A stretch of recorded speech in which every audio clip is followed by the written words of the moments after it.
In other videos, the two most important people in your network, in your professional learning network, your personal learning network, whatever you call it, your PLN, are your mentor and your recruiter. And we're separate videos about that, but we're going to talk about what it means to have a mentor and what the relationship is about. Understanding the role of a mentor. Okay. And it's really important that you get this, okay? Because if you don't get it as a person who needs help, you can end up losing your mentor. And if you are a mentor, you might end up overcommitting and getting burned out and not actually helping the person at all. So understanding that relationship is super important.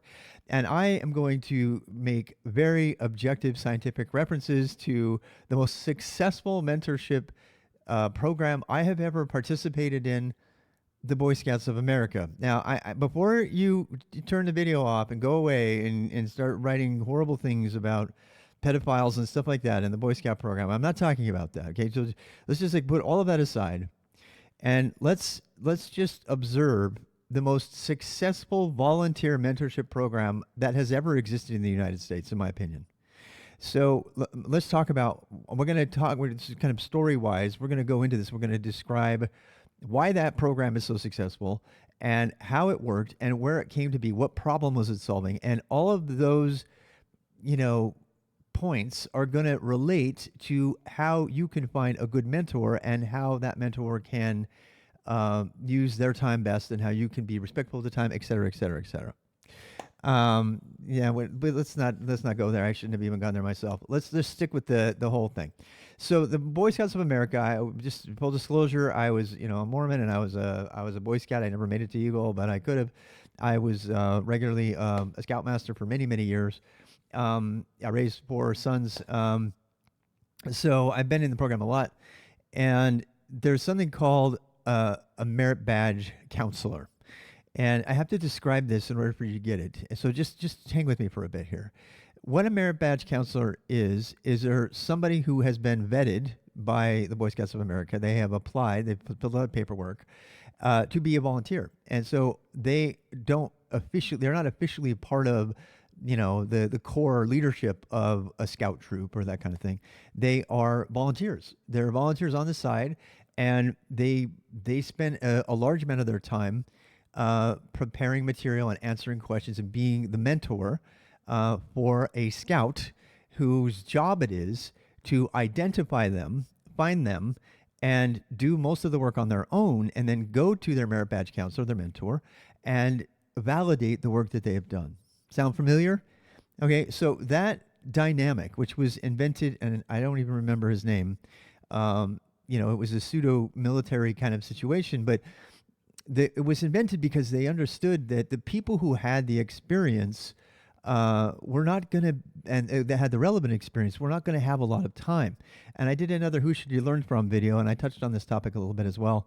But I want to get more deep into that dynamic because it's super important. We're going to ask the questions about, is this appropriate to do this or this or this, regarding the time constraint. So again, this video is for you if you want to be a mentor or you want to be mentored. How does that dynamic even work? The first step is you need the responsibility for the learning, and there's other stuff on this, is you, the person doing the learning. That is the person who's responsible to do the learning and decide what it is they want to learn, how they want to learn it, who their mentors are. They're the ones who have to seek out these people. Now, the scouting program made it nice and easy because they would have a list of approved, checked off and vetted mentors, merit badge counselors for any particular topic. And then they could go to the list, and if somebody was working on a thing, they had, they would actually sign off on a little card saying, okay, I haven't, entered into a mentorship relationship with this merit badge counselor. It was all tracked. And then the merit badge counselor could keep kind of track of what they had done as well. And they also had a very, well delineated list of tasks and projects and requirements, which is something I've always wanted to be able to do for tech. At one point, actually, I was playing around with the idea of tech scouts, because there's so many things that cross over. It's really task based, like how to do a thing or whatever. And so anyway, so you've got this relationship established, and then after that, the regular thing. So let's say you're meeting with your mentor once a week, or less. You're expected to come to the session ready. And if you ever show up to one of these volunteer mentor merit badge people's house, or wherever it is that you meet, I think sometimes you have to meet in a public area, obviously. Um, but if you do and you're not ready, and you're just like, hey, okay, tell me what to do, teacher. No, the expectation and the dynamic is you are doing the work, you're doing the research, and you're getting stuck. You're getting blocked. You're getting questions you can't figure out. You're getting like, what is really they're really talking about here? You are doing the hard work, and you're like jotting it down, you're writing it down, and you're delineating those things that you need to bring up with your mentor, and then that hour, that precious hour. I mean, most of the people that are going to be mentoring you in tech or anything like that, their time is going to be worth at least $80 an hour. So you're probably not going to be paying them $80 an hour, and they're going to be doing it out of the goodness of their heart. And by the way, if do not assume anybody is going to do it for free because they they're in a family or something like that. Don't do that. The first thing you should do as a person to be mentored is when you approach them. I don't care if they're your brother or your sister or somebody. You still need to respect their time, and you should offer them, if you have money of any kind, you should offer them something in exchange for their time. And I don't. It's up to you to decide what that is. But walking into a relationship because your uncle is in tech and you're like, oh, he loves me, and yeah, he's going to do it all for free, and I'm just going to go, hey, can you spend 2 hours with me teaching me how to code? Don't do that, because you're going to put that person, that volunteer, on the spot. Now, this is one place where it differs from the scouting program, because the scouting program has already a bunch of people who have volunteered a certain amount of their time per week or per month or whatever, and they've committed it to the program. They've already openly said that, and this is one of the things that's so great about the scouts is that it's already got all the framework for facilitating learning, because you can go out, you can go reach out to these people who have already volunteered their time, and you don't have to find them. Now, you getting into tech, unfortunately, you need to find these people. And one of the reasons that we do the Beginner Boost this way, and that we have this big learning community where we all come together and we're all in here together, veterans and people that are learning of all types, is to facilitate that. Now, the problem is I can't vet anybody. I can't say that so-and-so over here is a good person to talk to about this or this and such, and so-and-so over here is a better person. And it's up to you to do that assessment of the mentor, and that probably needs to be a separate video. I did a video already on that called Who Do You Want to Learn From, and I really feel like that covers it. But to just recap that, it means that you want people with experience. You want people with current experience. That means your best mentors are going to be people that are doing the job. Most of the time they're going to be employed, and most of the time they're not going to be even paid for mentoring. They're going to be paid professionally. They haven't made a career out of mentoring people. They made a career out of doing the thing that you want to learn. Those are always better people to learn from. That should go without saying, but you have to say it anyway. There's a video about that. So the mentee goes to, they identify the mentor, and the mentor's got to decide, okay, now what do I do with this kid or this person? By kid, I usually mean like it could be somebody who's 40 years old. I mean, I'm 56, so to me, they're still a kid. So if somebody pops in and buy them a meal, that's a great idea, Mark. And sometimes it's by the way, you can be the same age. You can be somebody who's in cybersecurity and you have no idea how to do that. It could be somebody who just got their data certificate or their data science certificate, and they want to help you get into data science. Wink, wink, Mark. There's a lot of people out there that could be your professional mentors. Buy them a copy. That's another great idea. But so from the mentee side, number one, don't just jump in expecting somebody to do it for free. You should respect their time, number one. Number two, look for people, and this is a video on this, look for people who have experience and time and are willing to dedicate. And number three, figure out a way to approach them and find them. And how do you find these people? I think that probably should be its own video, but that's building your own PLN. There's lots of other videos about how to build a PLN, and I'm not going to break that down. But meetups, all that jazz. Communities like this one, blah blah blah. Okay, so then let's talk about it. Let's talk about this mentor-mentee relationship compared to the scouting organization from the mentor position. I just about. Oh, hey, hi! I'm making a video. How are you? God, you're cute. My wife. She's got her cute little shorts on. She let the dog out. The dog is finally okay. The dog was sitting underneath my feet because we had a thunderstorm outside. We'll talk about LinkedIn later. So let's talk about the mentor relationship. And I almost pivoted all of skill stack when I started it about midway through, so something like 2017, 16, and turned it into an organization, kind of like how Bridges Out of Poverty trains people to deal with homelessness and help, rid the world of homelessness.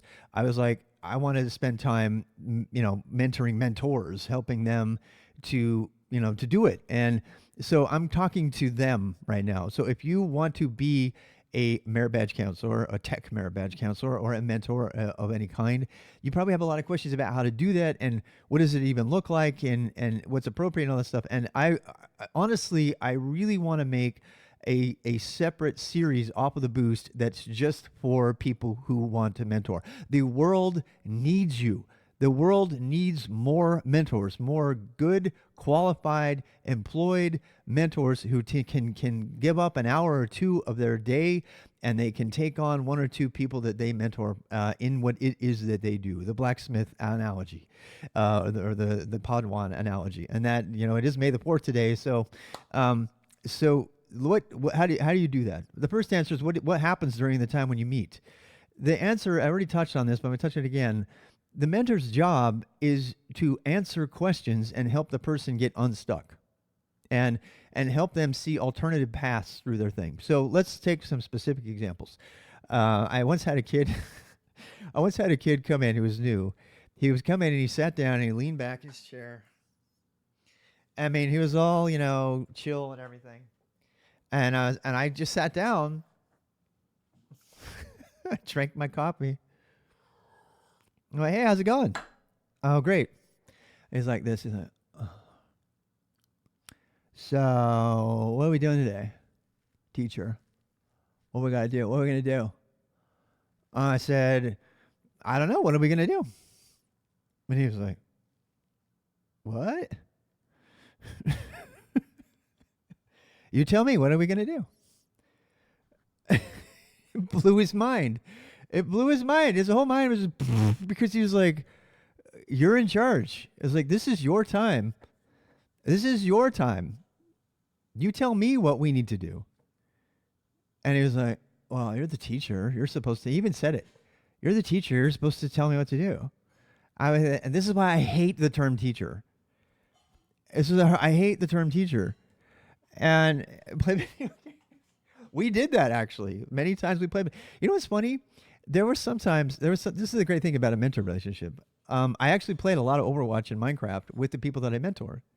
So many of them didn't have an opportunity to just relax sometimes. So at the end, the last 20 minutes or so, I would sometimes use Minecraft or Overwatch or whatever as we used to call it code and play. And we would actually play some video games at the end, and they knew it was coming. So it kind of worked against us sometimes because they didn't care about the learning. They just want to get to the game part. But yeah, we would actually play games together, and sometimes it was fun. And they were paying me, and their parents knew it, and sometimes that connection was fun. So I'm not saying don't play games, but the idea was that it was in their hands. And so the other side of this is there was the guy I talk about him all the time, but there was a guy who, actually no, I won't talk about him. I'll talk about my group. I had a group called Pro. And this group these are people that had been with me for a long time. They were very, very autodidactic. They took control. They always had projects they were working on. And they would practically cut each other's throat to get my attention when they were all at Pro together. We'd have a Pro segment for 90 minutes. We'd all get together in the room.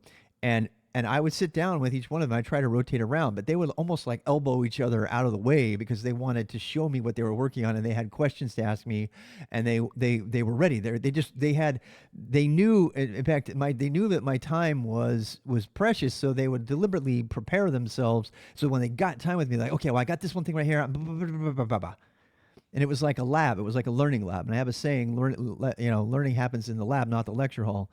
And that's what it was. It was a lab. Now, the downside of that was, and the reason I eventually went to one-on-one mentoring is because it became, there started to be drama between the people. I used to, it's like, Mr. Rob doesn't spend as much time with me as he spends with so-and-so. And it got really ugly. But it was the opposite problem. It wasn't, what are we doing today, teacher? It was like, I have 5 more minutes. Can you help me answer this question here? It was the opposite problem. These people were so prepared for time with their mentor that I didn't have enough time to spend with them because it was, but they knew right away what the expectation was. The other one had to learn that when they came, if they didn't do anything all week, then I would say, okay, look, did you have any time to do anything this week? And about 50% of the people I mentor, and I hate saying this, about 50% of the people that I mentor said that they didn't have any time to work on anything for the entire week. And I'm like, really? You really didn't work on anything this week? You didn't have any time to work on anything this week? I was like, okay, well, let's work on something for this hour. And we would sit down together and we would type out stuff and work on it that hour. And by the way, that's how we've been doing the Beginner Boost for the last 3 years. We're not doing it that way this year. I will do some of those things and I will record a video so you can work along with me, but I am not going to hold your hand. No. And I don't think you should have your hand held. And if you're going to be a mentor, you need to push back on the people that you're helping and say, no, you are in control of your learning here. If you don't know what you should do, let's brainstorm some projects for you together. And that is something that comes up all the time during this Beginner Boost sessions. People don't know what to do. They don't know, oh, what should I do? Blah, blah, blah, blah. And that's a separate video. But the responsibility for doing the learning and finding the project rests on the person doing the learning.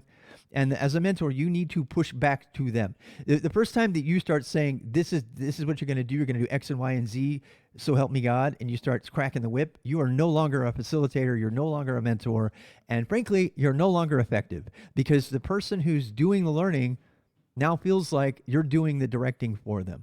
It's like the dad who builds the whole Pinewood Derby car instead of the kid. And there's at least one person who got that reference. So hopefully this has been a way to talk about the dynamics between the mentor and the mentee, the lessons learned from the very successful scouting program for the merit badge, specifically the merit badge program. And yes, I have thought about doing tech merit badges. I have thought about doing that. I've thought about organizing all the tech stuff in that way. I may still come up with something like that, but we really don't have to do that. Right now, you just need to know about the dynamic between the mentor and the mentee, depending on which one you want to be. If you have questions about how to be a mentor or how to approach people to get it to be a mentor, there's a Discord. There's our regular, Saturday time for the Beginner Boost, which is right now. And I cannot always address every question you have, but we are here for you, and we want to see mentorship and continue to improve, and get big. So